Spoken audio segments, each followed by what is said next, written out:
Hello friends, welcome to Prapti and Aarush blog. আজ সকাল সকাল আরুষ আর প্রাপ্তি খেলা শুরু করে দিয়েছে। এদিকে আমাদের বাড়িতে আজ রাইস আর চিকেন কষা হবে। তার রেসিপি আপনারা দেখতে থাকুন।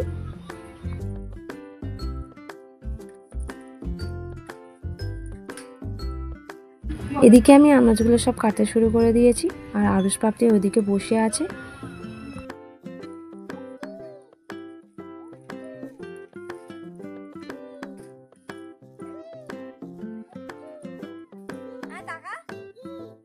এদিকে আমি আনাজ কাটছি আর ও এসে ক্যাপসিকাম নিয়ে নিচ্ছে আর কত কি বলছে। ওদিকে প্রাপ্তি একা মাদুরিতে বসে আছে।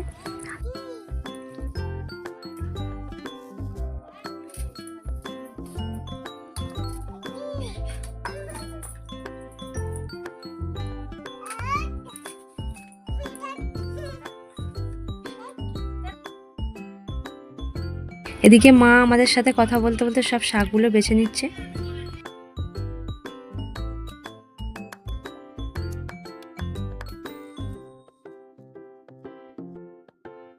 এদিকে উনানে রাইসের জল বসিয়ে দিয়েছি। জলের মধ্যে দিয়ে দিচ্ছি তেল, তেজপাতা, লবঙ্গ, এলাচ, দারচিনি, পরিমাণ মতো নুন।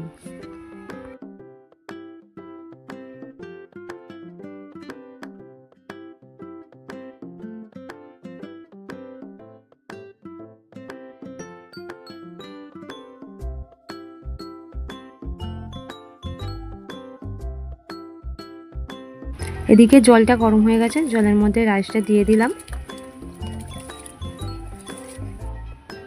তারপর মাংসটাকে ম্যারিনেট করে নিচ্ছি। ম্যারিনেটের মধ্যে দিয়ে দিচ্ছি আদা বাটা, হলুদ গুঁড়ো, লঙ্কা গুঁড়ো, টক দই, সর্ষের তেল দিয়ে ম্যারিনেট করে আধ ঘন্টা রেখে দিলাম।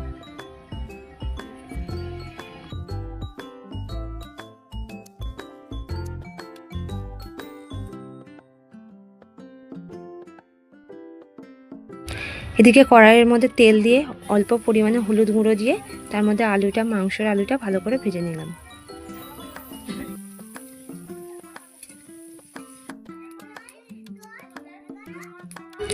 তারপর আলুটা ভাজা হয়ে যাওয়ার পরে রাইসের সব সবজিগুলো এক এক করে আমি ভেজে নিলাম।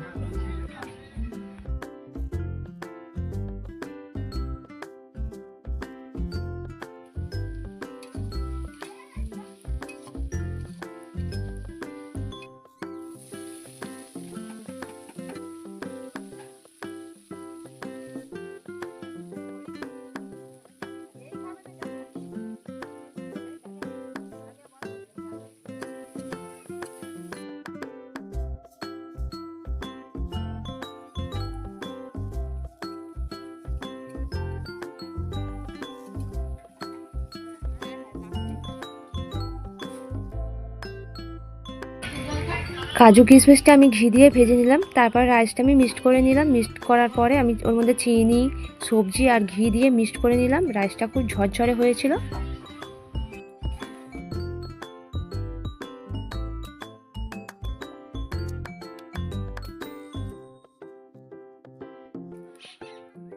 চিকেন কষা করবো বলে আমি কড়াইয়ের মধ্যে তেল দিয়ে দিলাম। তেল দেওয়ার পরে আমি তার মধ্যে দিয়ে দিলাম তেজপাতার একটু পরিমাণ চিনি। তারপরে পেঁয়াজটা দিয়ে দিলাম। পেঁয়াজটা লাল লাল করে ভাজা হয়ে গেছে। তারপর দিয়ে দিলাম ক্যাপসিকাম আর টমেটো।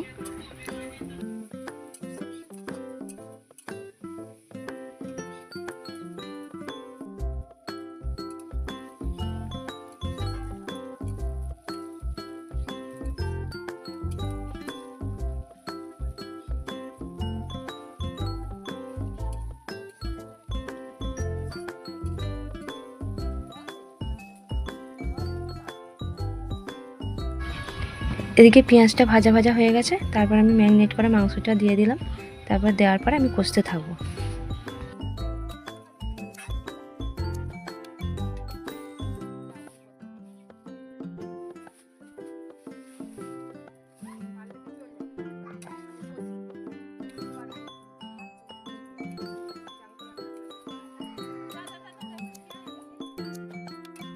কষার সময় কিছুটা সস দিয়ে দিয়েছিলাম।